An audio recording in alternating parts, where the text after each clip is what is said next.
오늘 우리가 함께 살펴볼 텍스트는 청취자 여러분 중 한 분이 공유해 주신 아주 흥미로운 고대 문헌입니다. 바로 여호수아 17장인데요. 네, 이번 심층 탐구에 함께 해주시는 여러분 진심으로 환영합니다. 솔직히 질문 하나 드릴게요. 이 텍스트를 처음 펼치셨을 때, 어떤 느낌이셨나요? 아마 10중 8구는 마치 아주 길고 지루한 그 소프트웨어 이용 약관을 보는 느낌이셨을 겁니다. 맞아요. 아니면 읽어도 무슨 말인지 모를 복잡한 부동산 등기부등본을 읽는 기분이셨을 수도 있고요. 온갖 낯선 고대 지명들이랑 족보 이야기들이 막 쏟아지니까요. 그쵸? 하지만 겉보기엔 그저 건조한 토지 분배 대장 같은 이 기록의 표면을 살짝만 긁어내면 그 안에는 완전히 다른 세상이 펼쳐집니다. 치열한 권리투쟁, 달콤한 타협의 유혹, 그리고 진정한 리더십의 본질을 적나라하게 보여주는 엄청난 인간 드라마가 숨겨져 있거든요. 맞습니다.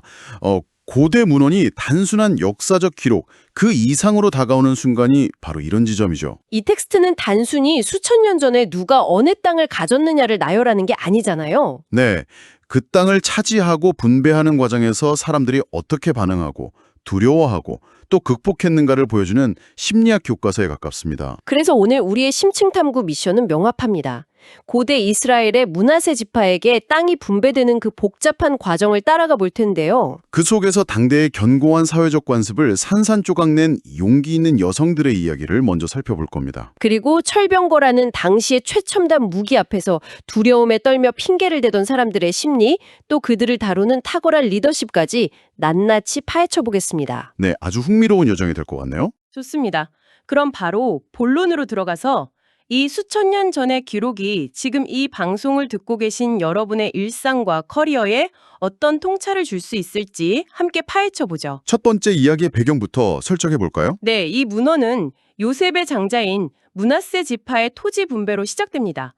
므낫세의 장자이자 길르앗의 아버지인 마길이라는 인물이 등장하는데요. 기록에 따르면 그는 아주 훌륭한 무사였기 때문에 이미 요단강 동편에 척박하지만 넓은 길르앗과 바산 땅을 든든하게 확보한 상태였습니다. 그래서 이제 나머지 땅을 아비에셀, 헬렉, 아스리엘, 세겜, 헤벨, 스미다 자손 등 남은 가족들의 규모에 따라 제비를 뽑아 나누고 있는 상황이었죠. 여기까지는 뭐 아주 평범하고 순조로운 상속 과정처럼 보입니다. 네, 겉보기에는 아무 문제 없는 행정 절차처럼 보이죠. 하지만 여기서 전체 시스템을 뒤흔들 예상치 못한 변수가 등장합니다.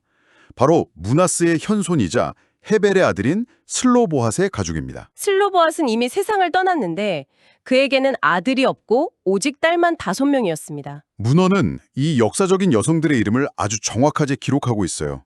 말라, 노아, 호글라, 밀가, 그리고 디르사입니다. 고대 중동 사회. 그것도 전쟁을 치르며 땅을 정복해 나가던 이 시기에는 토지 상속이 철저하게 군사력을 제공할 수 있는 남성 중심으로 이루어졌잖아요. 그렇죠. 이 기준대로라면 이 5딸들은 아버지의 유산은커녕 자신들이 살아갈 최소한의 삶의 터전조차 얻지 못하고 완전히 배제될 위기에 처한 겁니다. 바로 그 지점이 오늘의 첫 번째 핵심입니다. 이 5딸들은 자신들의 처지를 비관하며 뒤에서 눈물만 흘리지 않았습니다. 얌전히 물러서지 않았다는 거죠. 자, 이 장면을 머릿속으로 한번 상상해 보셨으면 좋겠어요. 고대 사회입니다. 당대의 최고 관력층인 제사장 엘르아살, 최고 사령관인 눈의 아들 여호수아, 그리고 각 지파의 지도자들이 근엄하게 모여있는 자리입니다. 그런데 이 5명의 여성이 그 삼엄한 회의장 한가운데로 당당하게 걸어 나아갑니다. 그리고 아주 강력한 주장을 펼치죠. 맞아요. 여호와께서 모세에게 명하사 우리 형제 중에서 우리에게 기업을 주라 하셨다. 이렇게 말입니다. 저는 이 대목을 읽으면서 정말 감탄했습니다. 이 당당함, 진짜 엄청나지 않나요? 여기서 우리가 주목해야 할 아주 중요한 포인트가 있습니다.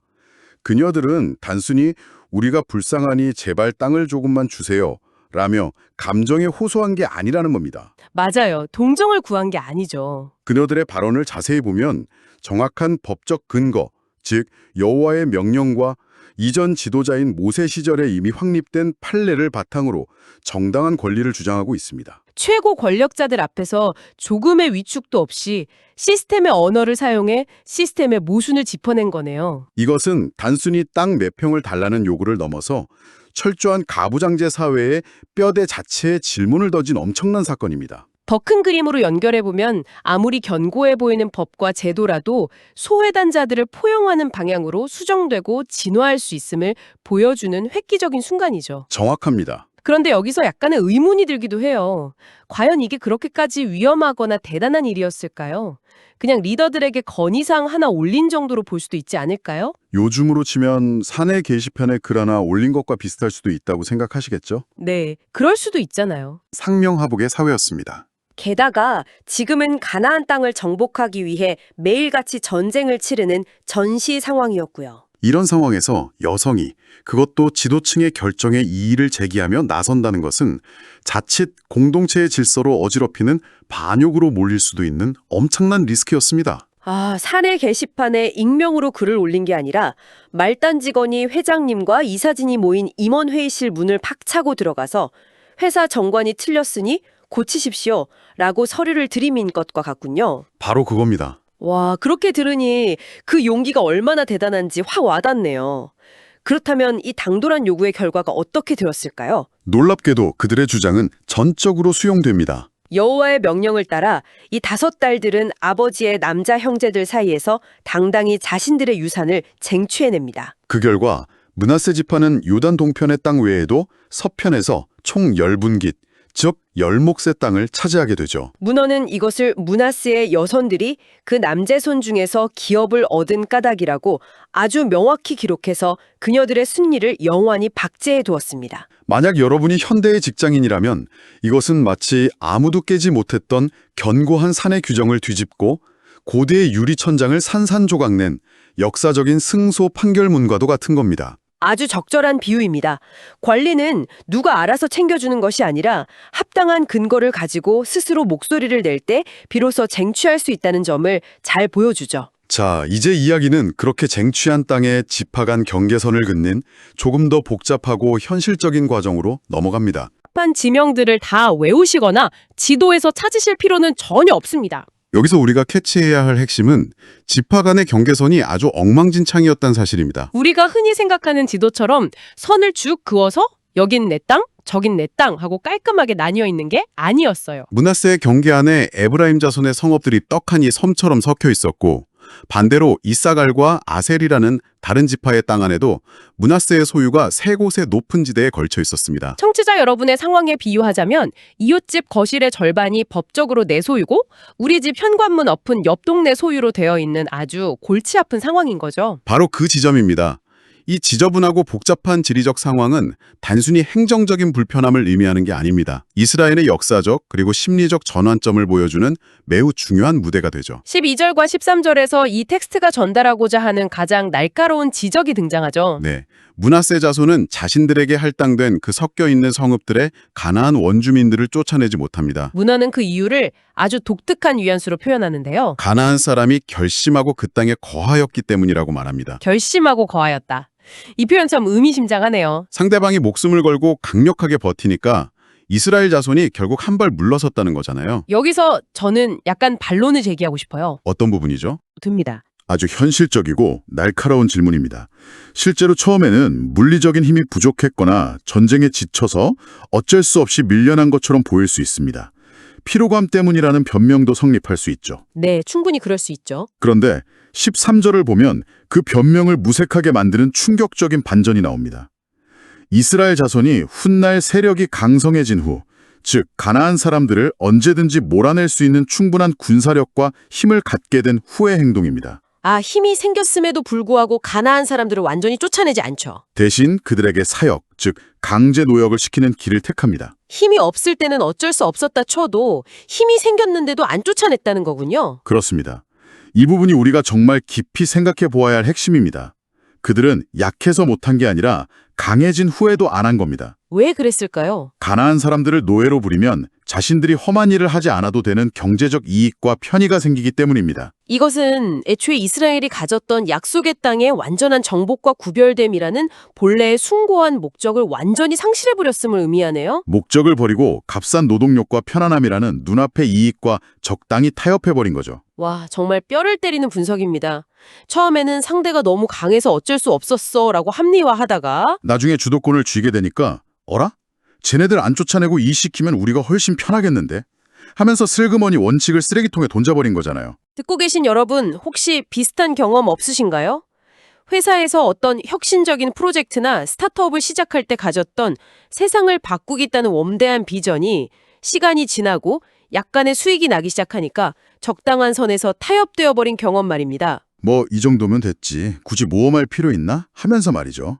이 수천 년 전의 기록이 현대인의 얄팍한 타협 심리를 너무나도 정확히 꿰뚫어보고 있습니다. 편의를 위한 타협은 처음 맛볼 때는 달콤하지만 결국 내가 누구인지, 내가 왜 이 일을 시작했는지에 대한 본래의 정체성과 목적을 깔아먹는 치명적인 독약이 됩니다. 그리고 이 타협이 가져오는 부작용과 인간의 뻔뻔한 심리는 바로 이어지는 세 번째 이야기에서 더욱 극명하게 터져나옵니다. 이제 요셉 자손, 즉 에브라임과 므낫세 지파 사람들이 이스라엘의 최고 리더인 여호수아를 찾아와 대놓고 불평을 쏟아내기 시작하죠. 네, 14절을 보면 이들의 태도가 얼마나 당당한지, 아니 솔직히 말해서 얼마나 뻔뻔한지 알 수 있습니다. 여호수아에게 따지듯 이렇게 말하죠. 여호와께서 지금까지 내게 복을 주셔서 우리가 이렇게 큰 민족이 되었는데 왜 당신은 우리에게 고작 한 제비, 한 분깃, 즉 한 몫의 땅만 주는 겁니까? 와, 이 엄청난 특권의식. 자신들이 머릿수가 많고 잘 나가는 큰 민족이니까 당연히 남들보다 훨씬 더 크고 좋고 편안한 땅을 그냥 입에 떠먹여줘야 한다는 논리입니다. 그런데 여기서 또 한 번 변호인의 입장이 되어보자면요. 요셉 자손은 실제로 인구가 많은 거대한 지파가 맞았습니다. 역사적으로 보나 인구 통계학적으로 보나 덩치가 큰 집단이 더 많은 자원을 요구하는 건 당연한 이치 아닙니까? 그들을 무작정 특권의식에 찌든 이기적인 집단이라고 매도하는 건 너무 과혹한 것 아니냐는 말씀이시죠? 아주 훌륭한 반론입니다. 자체는 틀리지 않았잖아요? 맞습니다. 문제는 그들의 태도와 요구 방식입니다. 그들은 넓은 땅이 필요하니 우리가 더 싸워서 개척하겠다고 한 게 아닙니다. 이미 여호수아와 다른 지파들이 피 흘려 정복해 놓은 평평하고 살기 좋은 땅을 거저달라고 요구한 것이죠. 어느 시대나 자신이 가진 기득권이나 배경을 무기로 더 많은 특혜를 가장 쉬운 방법으로 얻어내려는 집단은 존재하기 마련입니다. 여기서 우리가 진정으로 주목해야 할 포인트는 불평하는 자들이 아니라 그 불평을 마주한 리더 여호수아의 대처 방식입니다.